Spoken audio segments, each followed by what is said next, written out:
Germany is planning a $1.1 billion bailout for the country's airports as months of lockdown sends revenues plunging. This is on top of billions of dollars that Berlin has already spent to help the aviation sector survive the pandemic. Ryan Thompson reports. Berlin's former airport has found a new calling in the coronavirus pandemic. It's nothing to do with aviation, but it could be a lifeline to help Germany get more planes in the sky by the summer. Air travel is at a historic low nationwide. Hubs like Frankfurt have slashed flights, welcoming just under 19 million passengers in 2020, a far cry from the 70 million the year before. Fewer passengers means less revenue. To be precise, about $3.6 billion less for Germany's airports, who say they're on the verge of collapse. Berlin has heated warning signals, and on top of billions in aid already shelled out for struggling airlines, is now giving a bailout to the country's airports. But the deal is far from simple. Competition rules and private ownership mean that every airport will see a different aid package. But the real pinch is being felt at smaller regional airports, which have faced the most drastic schedule changes. They are a lifeline to keeping Germany's most remote corners connected. You don't have a good infrastructure for trains, and you don't have a good infrastructure for cars and cargo. The airport is the main important infrastructure for traffic. Germany is obviously still in lockdown, and you're operating very few flights. Will you get the aid that you need? We kept the airport open. We had a lot of costs, of course, but I think we will get some kind of reimbursement. Though most planes are grounded now, small airports like this are also betting big on a return to tourism once the lockdown is lifted. But further border restrictions aimed at preventing new strains seem likely and could still hamper the recovery. Ryan Thompson, CGTN, Frankfurt. Well, airport operators in Europe are asking their respective governments for more financial support after passenger traffic in 2020 sunk to a 25-year low. London's Heathrow Airport, one of Europe's largest airports, saw a 73% drop in passenger numbers last year. Charles de Gaulle Airport in Paris saw a drop of 71% in 2020.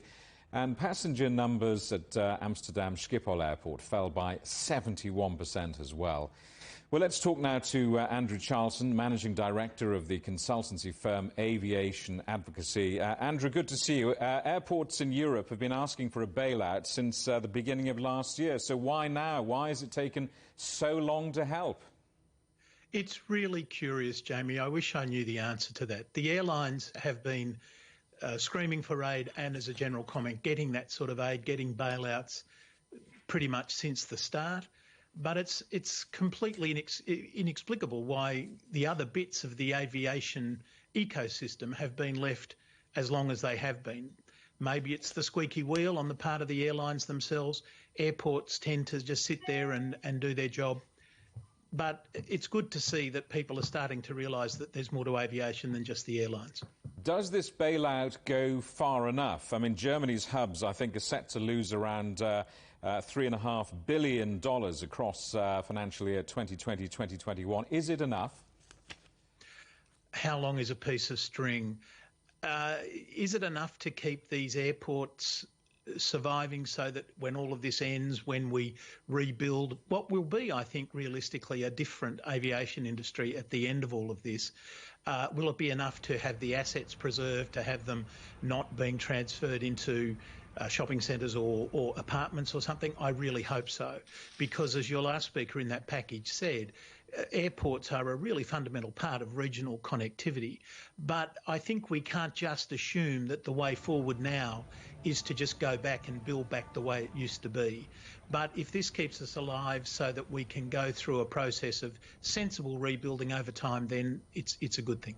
There's no such thing as a free lunch. I mean, how will this German rescue package look like? Is it unconditional freebies to airports, or does it have a bit of a sting in the tail where national government ends up taking a share, some sort of equity stake? Well, German airports and indeed airports all over Europe are a very weird mix of privately owned, state-owned, sometimes owned by local councils and local government agencies, sometimes owned by state or national agencies. It is a very weird mix. It's going to need to be analysed case by case. As I say, in most of the small regional airports, government already has a very major, if not complete, shareholding. The question also is, should we be giving aid to every airport, irrespective of whether or not it's actually competitive with other airports in a different area? It's not in Germany, obviously, but Luxembourg Airport competes very strongly with airports both in France and in Germany. Whether we need all those airports is another matter. Again, like I say, perhaps as much as anything else, it depends where the industry shakes itself down to, or what is left after the shakedown. Just a quick wider EU question. There are lots of rules in the EU about member states throwing money at national businesses, all sorts of things you can and cannot support. I wonder if this German package raises questions regarding EU competition rules. It's a short question, Jamie, but unfortunately it's a complicated answer. The competition rules specifically are about state aid more than anything else. And state aid, which is governments giving money to particular players in their country, apply if the money gives a serious distortion to the market. For that, you've got to assume that the market is competitive in the first place. As I say, many airports are actually state-owned anyway. The second question is, would a private equity investor do that? Would it spend that money?